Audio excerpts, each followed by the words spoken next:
Student, जैसे कि हमने चैप्टर 12 की रिव्यू एक्सरसाइज स्टार्ट की हुई थी, जिसके हम फर्स्ट 3 क्वेश्चंस कर चुके हैं। आज हम लोग करेंगे उसका क्वेश्चन नंबर 4। क्वेश्चन नंबर 4 क्या है? If the given triangle A B C is an equilateral triangle. उसने कहा है जो आपको ट्राइंगल ए बी सी दी हुई है वो क्या है? Equilateral triangle.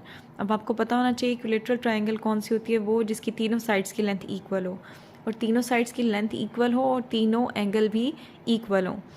वो कहते हैं and A D is bisector of an angle A. वो कहते हैं ए डी आपके पास bisector of an angle A है, मीन वो ए के कंप्लीट एंगल को 2 इक्वल पार्ट्स में डिवाइड कर रहा है।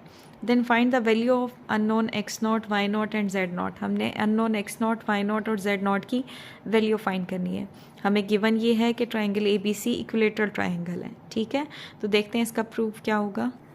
सिंस हमें गिवन है ट्राइंगल ए बी सी आपके पास इक्विलेटरल ट्राइंगल है, मैंने अभी आपको बताया था कि इक्विलेटरल ट्राइंगल वो होती है जिसकी तीनों साइड्स की लेंथ भी इक्वल हो और एंगल भी इक्वल हो। तो इसका मतलब ये है कि angle A is congruent to angle B is congruent to angle सी।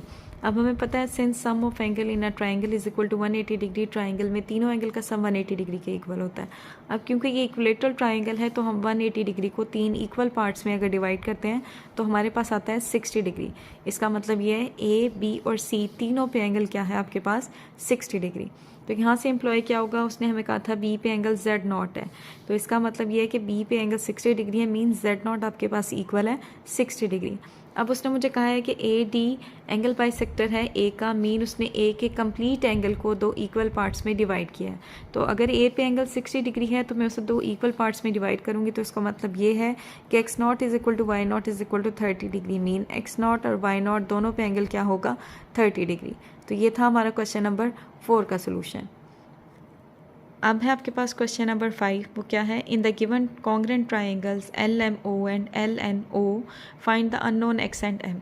वो कहता है एक ट्राइंगल है आपके पास एल एम ओ और एक ट्राइंगल है एल एन ओ। वो कहता है दोनों ट्राइंगल्स कॉन्ग्रुएंट है। अब दोनों ट्राइंगल्स कॉन्ग्रुएंट है इसका मतलब क्या है कि इन दोनों की कॉरस्पॉन्डिंग साइड्स और कॉरस्पॉन्डिंग एंगल कॉन्ग्रुएंट है। फिर वो कहता है आपने वैल्यू फाइंड करनी है एक्स और एम की। देखते हैं इसका सोल्यूशन। सिंस ट्राइंगल आपके पास दोनों कॉन्ग्रुएंट है, एल एम ओ और एल एन ओ दोनों कॉन्ग्रुएंट है, तो हमारे पास क्या होगा? Since both triangles are congruent, आपको पता है कि अगर दोनों ट्राइंगल्स कॉन्ग्रुएंट होते हैं तो उनकी कॉरस्पॉन्डिंग साइड्स भी कॉन्ग्रुएंट होती हैं और उनके कॉरस्पॉन्डिंग एंगल भी। तो इसके एम ओ साइड की कॉरस्पॉन्डिंग साइड ओ एन है, तो mean M is equal to 12, और एल एम कॉरस्पॉन्डिंग साइड के कॉन्ग्रुएंट है एल एन, तो यहाँ से रिजल्ट निकलता है 2x + 6 इज इक्वल टू 18। यहाँ से m की वैल्यू तो हमने फाइंड आउट कर लिया। अब हम यहाँ से x की वैल्यू फाइंड करेंगे। वो कैसे निकलेगी कि +6 आपका राइट साइड पे जाएगा तो ये -6 हो जाएगा, 2x इज इक्वल टू आ जाएगा 12। हमने x की वैल्यू फाइंड करनी है, 2 एक्स्ट्रा है जो कि यहाँ x से मल्टीप्लाई हो रहा है, राइट साइड पे जाके ये डिवाइड हो जाएगा, तो x की वैल्यू निकलेगी आपके पास 6। तो ये था हमारा क्वेश्चन नंबर 5। अब है हमारे पास क्वेश्चन नंबर 6 क्या है? C D is the right bisector of a line segment A B. C D हमारे पास राइट बाइसेक्टर है लाइन सेगमेंट ए बी का, मीन ये लाइन सेगमेंट ए बी के ऊपर परपेंडिकुलर है और उसके मिड से पास कर रहा है। अब हम फर्स्ट पार्ट क्या है? If measurement A B is equal to 6 centimetre, उसने कहा टोटल लेंथ ए बी की 6 सेंटीमीटर है, तो आपने फाइंड करना है मेजरमेंट ए एल और मेजरमेंट एल बी। दूसरा पार्ट है if measurement B D is equal to 4 centimetre, find measurement A D. तो देखते हैं इसका सोल्यूशन।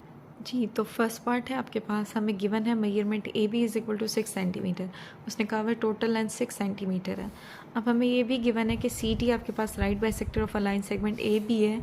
सी डी आपके पास right bisector of a line segment A B है, मीन वो ए बी के ऊपर परपेंडिकुलर है और ए बी के मिड से पास कर रहा है। मीन अगर टोटल लेंथ आपके पास 6 सेंटीमीटर है और ये सी डी इसके मिड से पास कर रहा है, तो मीन 6 सेंटीमीटर को 2 इक्वल पार्ट्स में डिवाइड कर दिया है, तो उससे हमारे पास रिजल्ट क्या निकलता है? Measurement A L is equal to 3 centimetre and measurement B L is equal to 3 centimetre.